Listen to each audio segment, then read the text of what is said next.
Bodie. Yes, sir. You're here. I am here. Well, thanks for being on This Week in Startups. Thanks for agreeing to talk about your startup company. Can we hear him okay? The fidelity's good coming from the speakerphone? We're good. Okay, awesome. And the audience can hear him. Bodie, you emailed me this week. You're a firefighter, which is awesome. My brother's a firefighter in New York. Where are you a firefighter? I'm a firefighter in Arizona, in a town that borders Phoenix. Are you a volunteer firefighter, or is this your full-time gig? No, it's my full-time gig. So you're a paid firefighter, which is awesome as a job. I mean, except for the part about running into the burning buildings. That's the best part. Yeah, that is. You know, you sound like my brother. Every time I talk to my brother, he's like, "Yeah, we had this great one, and I went in through the window," and I'm just like, "Okay." But you get to work like 2 days a week, right? Because you do 24-hour shifts or 18-hour shifts. Yeah, it works out to like 9 or 10 days a month. Right, which means you have the other 20 days a month to hang out with your family, I hope, and actually work and do a second gig, which a lot of firefighters do. Tell me about your idea. All right. If it's okay, I'm not going to go into too many specifics because we're really in early alpha. But okay. Basically what we're trying to do is like social networking light and kind of make it fun all at the same time. Just take what we feel are the best part of social networking sites like Dig and Twitter and things like that, right, and make it easy for people. In this case, we're doing like an iPhone app. So we're going to take all those things that we think are the best features, and we're going to package those into an easy-to-use iPhone app. Right.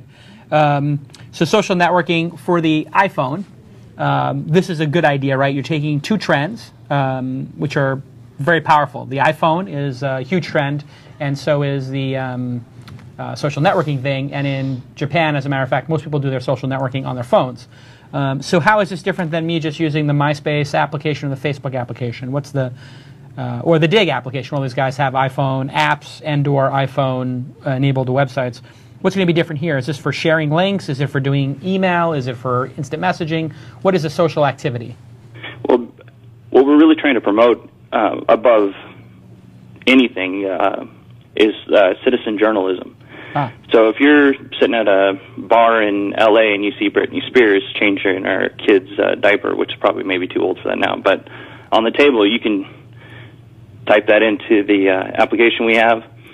You can tag it under a different category, and then it goes out, and people who are looking for items under that category, they'll see it. But here's the thing, is if you write something totally stupid, it's totally user-based. It will die. It won't go to more than 10 iPhones.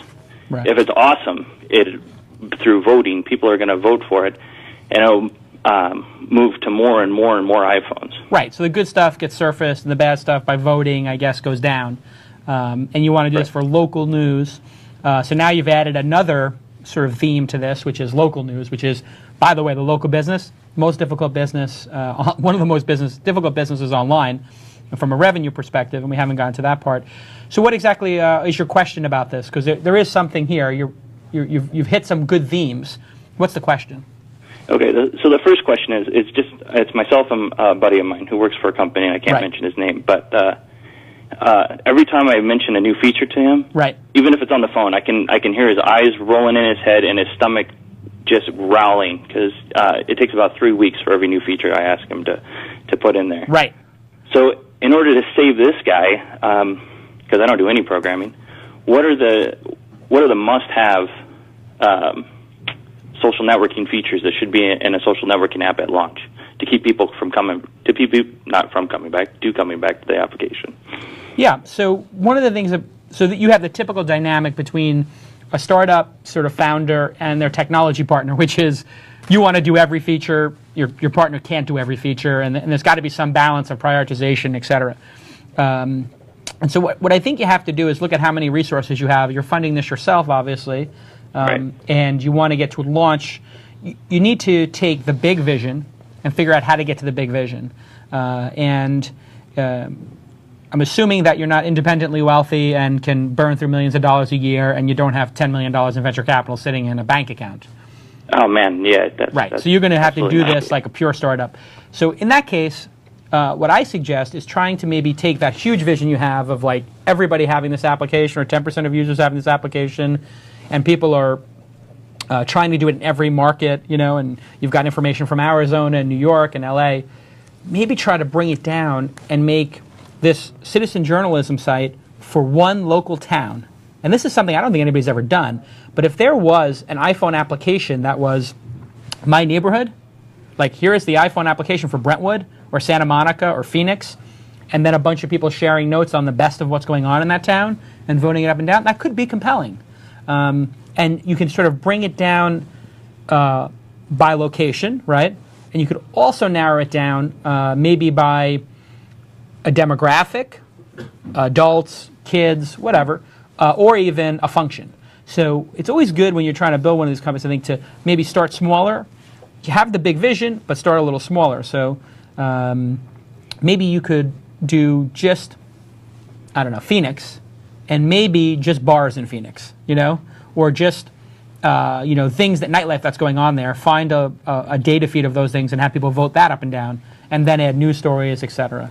So that would probably be the best thing. In terms of social networking, obviously you have a whole bunch of features like comments and following people and sharing and voting things up and down. So I think you know what they are.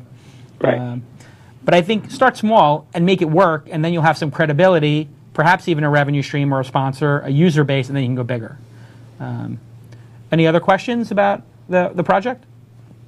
Really, I kind of have one general question that Yeah. doesn't necessarily have to do with this project, but I think it's a good question for most people watching the show. Yeah. At what stage of development what stage of a project is it the best time to approach like a venture capital firm? And then once you do, what are they looking from you? That is a great question. When to approach a VC firm. This depends on your track record. You've never raised venture capital, right? No. Okay, so that means you're in the bucket of people that they're going to look at and say, these are people who've never had a successful exit or raised venture capital, which means they're going to look at you sort of at the bottom of their list. So then how do you build credibility with them? You know, if you've done 2 or 3 companies, when I was on my 3rd company, it was very easy to raise venture capital. When I was on my 2nd company, I could get the meetings, but it wasn't easy. On the 1st company, it was sort of out of the question. You can, when you're starting off, if you have performance, if you have 10,000 people using it, 50,000 people using it, if you have some potential and they can see that and you've built it, they're going to respect it. You walking in with just a business plan, they're just not going to do it, period. So I wouldn't even waste your time. You got to build something and come to them with some performance. Once they see the performance, then they're going to look at, do you have domain expertise in this, and how big is the market? So they tend to make their decisions, VCs, based on the market, and they make their decisions based on the management team. Here, they don't have a lot to go on the management team because you haven't done something. Therefore, they're going to look at the market and the performance. So you have one lever to work, and that's your performance, what you've actually done. You got to work that hard. You got to come to them with a lot of success. And the other option is you could find somebody who's raised venture capital and had a big exit. So there's a lot of entrepreneurs in Arizona. Find one of them and bring them on the team. So then when you go to them, they say, oh, yeah, and here's this guy who worked for Google or worked at Yahoo or worked at Meebo or worked at Dig. So now you've built a little credibility with them. Does that make sense? That makes perfect sense. Yeah. So good luck with the application. Have fun with it. Don't spend too much money, right? Control costs. And release it. That's the most important thing.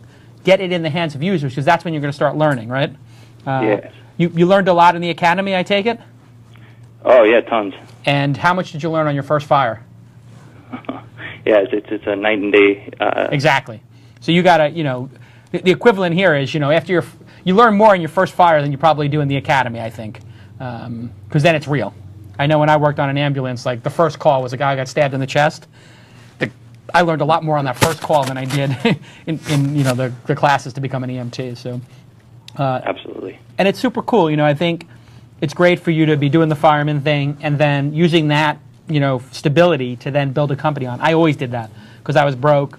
I used to fix laser printers and then build my startups at night. So awesome questions and good luck with it and keep us in the loop on how you do. Okay. Thanks, buddy. Take care, buddy.